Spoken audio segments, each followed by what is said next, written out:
साथियों नमस्कार, मैं किशोर बिडालिया स्वागत करता हूं आप सभी का आपके अपने YouTube channel Bidalia A to Z online forms में। आज हम इस वीडियो में बात करने जा रहे हैं उत्तराखंड एजुकेशन पोर्टल में किस प्रकार से हम गोपनीय आख्या यानी कि वार्षिक गोपनीय आख्या जो कि ACR के नाम से प्रसिद्ध है, तो किस प्रकार से हम ACR को यहाँ पर फिल करेंगे ऑनलाइन सत्र 2022-23 का। तो हमने गूगल पे जाकर के टाइप कर देना है एजुकेशन पोर्टल उत्तराखंड, फिर हम इसे सर्च टाइप पे जैसे हम इसे सर्च करेंगे उसके बाद जो पहला लिंक है हम इस पर क्लिक कर देंगे। फिर ये इसका होम पेज है, होम पेज इस प्रकार से ओपन होगा। उसके बाद ये लॉगिन हियर पे जाकर के हम क्लिक कर देंगे। अब जो इसका मेन पेज है जिस पे हमने लॉगिन करना है वो कुछ इस प्रकार से दिखाई देता है। यहाँ पर हमने यूज़र आईडी टाइप करनी है और यहाँ पे पासवर्ड। यहाँ पे मैं आपको बता दूँ कि सबसे पहले ACR भरने के लिए हमने यहाँ पर यूनिट को सेलेक्ट करना है। यूनिट यानी कि विद्यालय की आईडी से हमने लॉगिन करना है। जो भी आपकी यहाँ पे विद्यालय की आईडी होगी आप उसको यहाँ पे टाइप कर देंगे और फिर टाइप करने के बाद आप उसका पासवर्ड एंटर कर देंगे। कि डायरेक्ट हमने लॉगिन नहीं करना है। यहाँ पे हमने विद्यालय की यूज़र आईडी और पासवर्ड एंटर किया, यूनिट सेलेक्ट किया। जो यहाँ पे ये कैप्चा है इसको हमने 1 या 2 बार रिफ्रेश कर देना है। होता क्या है कि जो पुराना कैप्चा होता है उससे यहाँ पे लॉगिन नहीं हो पाता, तो अब हमने यहाँ पे रिफ्रेश कर दिया है। अब ये जा करके पहले ही प्रयास में लॉगिन हो जाएगा। और देखिए जैसा कि मैंने कहा था वहाँ पर कैप्चा को ज़रूर हमने रिफ्रेश करना है, उसके बाद ये पहले ही प्रयास में लॉगिन हो चुका है। अब हमने यहाँ पर एम्प्लॉय सेक्शन पे जाना है। आप यहाँ पर देख सकते हैं, इसको जूम कर लेता हूँ मैं। एम्प्लॉय सेक्शन पे जा करके हमने एम्प्लॉय ACR इस पर क्लिक कर देना है। और जैसे हमने एम्प्लॉय ACR पे क्लिक किया तो आप देख सकते हैं यहाँ पे हमारे स्टाफ का ये पूरा डाटा यहाँ पे दिखा रहा है। यहाँ पे सब जगह लिखा है नॉट फाइल्ड। अब एक बार हम यहाँ पर ट्राई करते हैं प्रभारी प्रधानाध्यापक के लिए कि वो किस प्रकार से अपने प्रतिवेदक अधिकारी और समीक्षक अधिकारी को सिलेक्ट करेंगे। तो हमने यहाँ पे जो हमारे प्रभारी प्रधानाध्यापक यानी कि जो स्वयं मैं ही हूँ, तो मैंने यहाँ पे अपने नाम को सिलेक्ट कर दिया है। तो आप देख सकते हैं यहाँ पर मैंने प्रभारी प्रधानाध्यापक का नाम सेलेक्ट कर दिया। अब उनके प्रतिवेदक अधिकारी होंगे खंड शिक्षा अधिकारी। ये ध्यान दीजिए, प्रभारी प्रधानाध्यापक के प्रतिवेदक अधिकारी होंगे खंड शिक्षा अधिकारी। तो अब यहाँ पर हम उन खंड शिक्षा अधिकारी की ही डिटेल को फिल करेंगे। तो जैसे प्रतिवेदक अधिकारी का यहाँ पे जो तिथि है वो पूरी यहाँ पे आ गई है, ठीक है। उसके बाद यहाँ पे पद का प्रकार, तो पद का प्रकार में नॉन टीचिंग आ जाएगा। उसके बाद पद है BEO ब्लॉक एजुकेशन ऑफिसर। फिर ब्लॉक एजुकेशन ऑफिसर के बाद यहाँ पे जनपद, तो हमारे BEO किस जनपद के हैं, तो स्वाभाविक बात है कि सेम जनपद के होंगे, तो पौड़ी जनपद आ जाएगा यहाँ पर। और उसके बाद खंड जो हमारा ब्लॉक है उसके, तो दुगड्डा ब्लॉक हो गया हमारा। तो यहाँ पर खंड और डिस्ट्रिक्ट उन्हीं का आएगा जिन ऑफिसर की हम यहाँ पे डिटेल भर रहे हैं, जहाँ पे उनका ऑफिस होगा, ठीक है। फिर संस्था का प्रकार में ये ऑफिस ही आ जाएगा और संस्था है तो यहाँ पे BEO दुगड्डा होगी।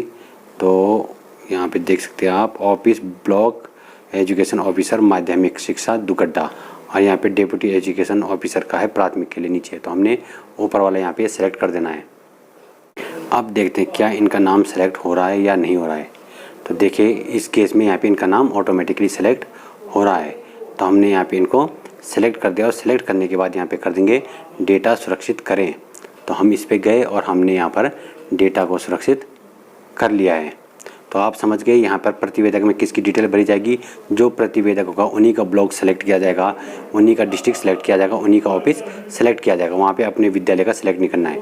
हाँ, अगर एक टीचर के रूप में प्रधानाध्यापक या प्रधानाचार्य प्रतिवेदक है तब उनकी डिटेल आएगी। तो ये रिकॉर्ड सक्सेसफुली एडिट हो चुका है। तो साथियों आपने यहाँ पर देखा कि किस प्रकार से प्रतिवेदक अधिकारी जो यहाँ पे खंड शिक्षा अधिकारी हैं, प्रभारी प्रधानाध्यापक के मामले में प्रतिवेदक अधिकारी खंड शिक्षा अधिकारी होंगे, तो उनकी जो डिटेल है वो यहाँ पर फिलअप हो गई। ये प्रतिवेदक अधिकारी का पद वगैरह हो गया, BEO हो गया, उनकी संस्था का नाम हो गया, ठीक है, यहाँ पे उनका नाम हो गया। तो ये सारी चीज़ें हम यहाँ पे फिल कर दिया। अगर कुछ मिस्टेक हो जाती तो उसके लिए एडिट वाला बटन है, और अगर आपने इसको डिलीट करना तो बगल में डिलीट वाला बटन है। अब इसके बाद बात आती है समीक्षक अधिकारी की। तो समीक्षक अधिकारी CEO सर होते हैं प्रभारी प्रधानाध्यापक के भी। तो सभी के जो है LT और लेक्चरर सभी के समीक्षक अधिकारी CO सर होते हैं। तो हम यहाँ पे पहले डेट सेलेक्ट करते हैं, तो डेट वही आ जाएगी। यहाँ पे 2023 को हमने यहाँ पे सिलेक्ट किया, तो उसके बाद 2022 को सिलेक्ट करना है। फिर यहाँ पे 1 अप्रैल 1 को हमने क्लिक करना है, तो यहाँ पे आ गया फ्राइडे अप्रैल 1, और सेट पे जाके हमने क्लिक कर दिया है। ऐसे ही आज के लिए यानी 31 मार्च के लिए हमने यहाँ पे जाके क्लिक करना है।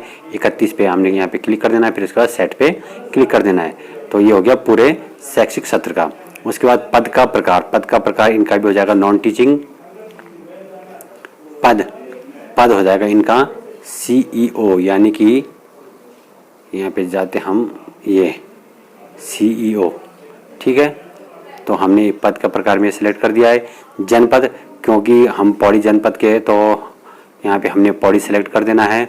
और खंड, यहाँ पर महत्वपूर्ण बात ध्यान देना, अब हमने यहाँ पे दुगड्डा ब्लॉक सेलेक्ट नहीं करना है, क्योंकि दुगड्डा ब्लॉक में तो हमारा ऑफिस है, हमारे CO सर का ऑफिस जिस ब्लॉक में है उस ब्लॉक को हमने सेलेक्ट करना है। तो पौड़ी ब्लॉक पड़ता है, तो हमने यहाँ पे पौड़ी सेलेक्ट कर देना। जनपद भी पौड़ी हो गया और ब्लॉक भी उनका पौड़ी हो गया है। उसके बाद संस्था का प्रकार यहाँ पे आ जाएगा ऑफिस, और ऑफिस के बाद संस्था, यहाँ पे अब हम CEO पौड़ी को सेलेक्ट करेंगे। तो आप देख सकते हैं office chief education office CEO Pauri, हम इसको सेलेक्ट कर देंगे। फिर उसके बाद अधिकारी का नाम यहाँ पे हमने जैसे इस पे किया तो ये आ गया आनंद भारद्वाज। तो आनंद भारद्वाज जी यहाँ पे हमारे CEO सर हैं। तो उसके बाद डेटा सुरक्षित करे पे क्लिक कर देना है और रिकॉर्ड सक्सेसफुली एडेड, ठीक है। तो आप यहाँ पे देख सकते हैं हमने इसको ओके कर देना है।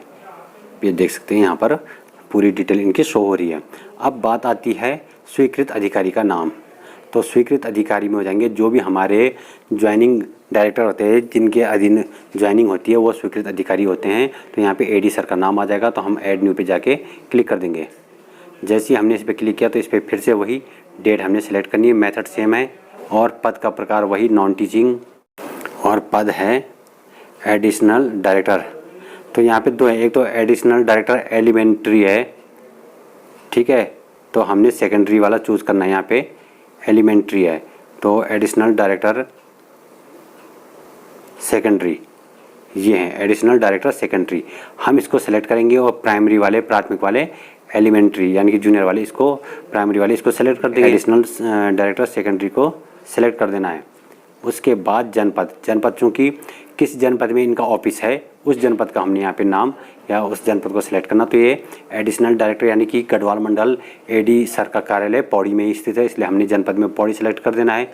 और खंड भी इनका पौड़ी ही है, तो खंड में भी हमने यहाँ पे इनका पौड़ी सेलेक्ट कर देना है। कुमाऊं मंडल वाले देख लेंगे, उनका नैनीताल है, और खंड जो भी होगा तो उसको सेलेक्ट कर देंगे।